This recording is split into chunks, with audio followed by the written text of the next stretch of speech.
When working in a laboratory, it is important to remember the 4 L's of hazardous waste management.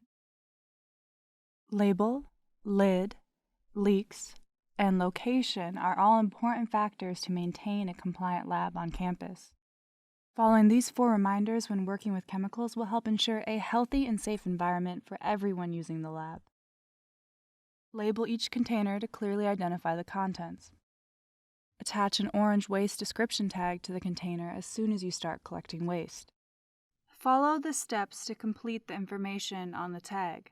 If the waste is hazardous, check Yes in Step 1, and mark the hazardous characteristics in Step 2. Complete Step 3 and include contact information. Then, in Step 4, list all the contents and concentrations in the container. Keep a closed, tight-fitting lid on waste containers at all times.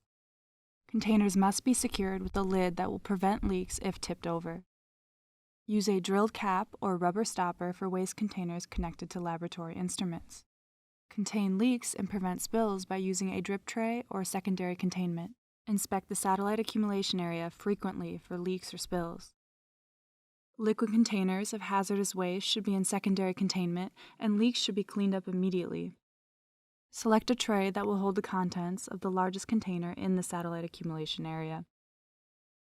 Your storage location or satellite accumulation area should be at or near the point of generation, easy to identify, and containers segregated by compatibility.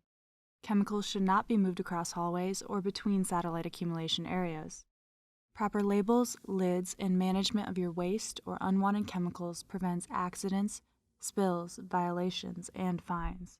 But more importantly, it protects the health and safety of you and others in your lab.